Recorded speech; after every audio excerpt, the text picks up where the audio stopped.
இப்போ அடுத்தது பராசக்தி எல்லாரும் வெயிட்டிங்க. ஜனவரி மாதம் 14 வரப்போகுது. இப்போ என்ன சொன்னாங்க அப்படின்னா, எஸ்கேவுடைய 24th ஃபிலிம், அந்த 24th ஃபிலிம் வந்து என்ன சொல்கிறது, ஒரு சில பிரச்சனைகள் இருக்குது அப்படின்னாங்க. என்ன பிரச்சனை அப்படின்னு கேட்டு பார்த்தா, இந்த மாதிரி அந்த படத்தை டைரக்ட் பண்ண வந்து டான் படத்தை டைரக்ட் பண்ண சிபி சக்கரவர்த்தி தான். அவர் தான் எல்லாமே ரெடி பண்ணிட்டார், எல்லாம் பண்ணிட்டார். பட் இருந்தாலும் நிதி நெருக்கடி அப்படின்னாங்க. வாட், சிவகார்த்திகேயன் படத்துக்கு நிதி நெருக்கடியா? ஏன்னா சிவகார்த்திகேயனுடைய படம் அப்படின்னாலே ப்ராமிசிங்காக ஓடுது.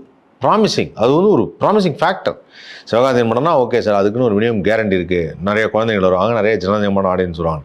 அதாவது தமிழ் சினிமாவில் ஓப்பனிங் அப்படின்னு சொல்லக்கூடிய சூப்பர் ஸ்டார் ரஜினிகாந்த், கமலஹாசன், விஜய், அஜித்துக்கு இருக்கக்கூடிய அந்த ஓப்பனிங்கிற கான்செப்டை சிவகார்த்திகேயன் கொண்டு வந்தார். அது பெரிய மாசான ஒரு விஷயம். அண்ட் சிவகார்த்திகேயன் எனக்கு பிடிச்ச விஷயம் என்னென்னா, பேக்ரவுண்ட் கிடையாது, பெரிய ஃபிலிம் பேக்ரவுண்ட் கிடையாது. ஆனால் தன்னிச்சையாக தானே சொந்த முயற்சியில் முன் வந்த ஒரு நபர்.